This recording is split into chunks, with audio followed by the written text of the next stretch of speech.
मैंने एक पत्र भी सुबह सोशल मीडिया के विभिन्न प्लेटफॉर्म पर डाला, आप लोगों ने जरूर देखा होगा। और उस पत्र में मैंने अपने दिल की सारी व्यथाएं, इश्यूज जो मैं समय समय पर कांग्रेस पार्टी की लीडरशिप को अवगत भी कराता था, वो मैंने सारे उसमें लिख दिए। उसके अलावा मुझे कुछ नहीं कहना। मेरा दृष्टिकोण शुरू से ये रहा है कि भगवान श्री राम का मंदिर बने, न्योता मिले और हम न्योते को कांग्रेस पार्टी लिख के भेजे कि हम नहीं जाएंगे, मैं इसे स्वीकार नहीं कर सकता। देश में मैं अर्थशास्त्र का विद्यार्थी हूं, बड़े समय तक अर्थशास्त्र और वित्त देश के प्रतिष्ठित संस्थाओं में पढ़ाया भी है मैंने। सुबह से शाम वेल्थ क्रिएटर्स को गाली, उन नीतियों को गाली, निजीकरण, उदारीकरण, वैश्वीकरण, जो पूरी दुनिया मानती है कि जो डॉक्टर मनमोहन सिंह जी और पीवी नरसिम्हा राव जी की सरकार ने किया, उन नीतियों को गाली। कोई बिजनेस करे उसको गाली, कोई विनिवेश में पार्टिसिपेट करे उसको गाली, एयर इंडिया कोई कंपनी खरीदे तो वो गलत। तो मुझे लगता है कि कहीं ना कहीं जो नीतियां हैं और जो इश्यूज हैं उसको कांग्रेस पार्टी टैकल करने में कहीं ना कहीं बड़े गैप उसके अंदर आ रहे हैं। और मैंने अपनी चिट्ठी में भी यही लिखा है। और मैंने प्रमुख कारण ये बताया कि मेरे में इतनी ताकत नहीं है कि मैं सुबह से शाम बैठकर वेल्थ क्रिएटर्स को गाली देता फिरूं, मैं नहीं दे सकता।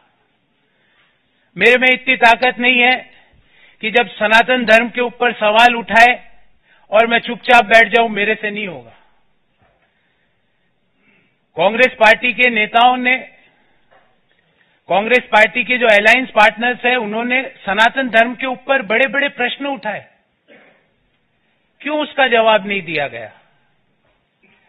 एक इश्यू तो आप छोड़ नहीं सकते ना, उस इश्यू को तो आपको जवाब तो देना पड़ेगा। मैंने सारे विस्तार से ये सारी बातें इस चिट्ठी में लिखी है।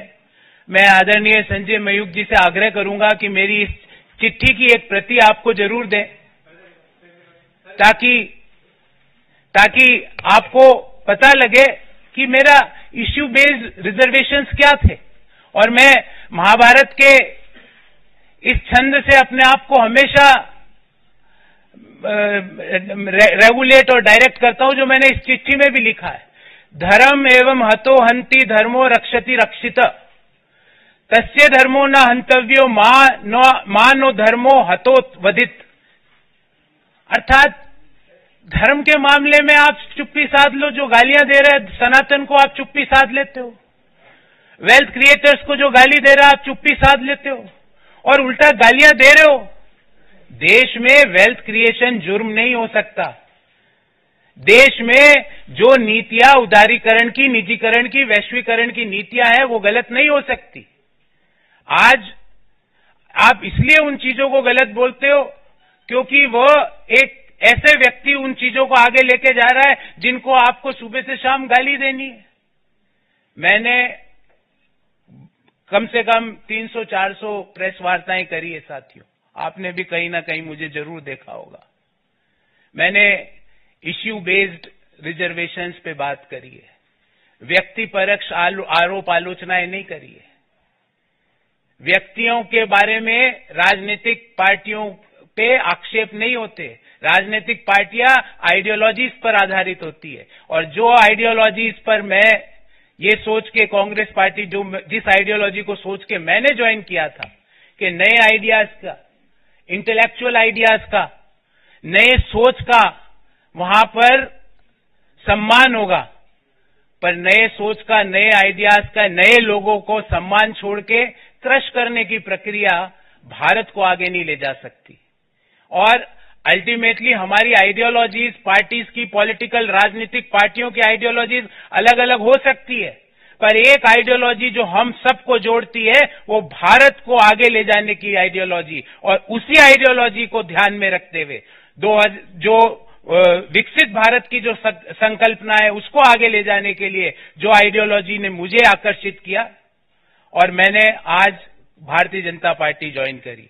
मुझे उम्मीद है मैं अपनी योग्यता का, अपने ज्ञान का, अपनी समझ का प्रयोग भारत को आगे ले जाने में जरूर भारतीय जनता पार्टी के माध्यम से कर पाऊंगा और मैं अति प्रसन्न हूं। मैंने मेरी दिल की बात सारी लिख दी है।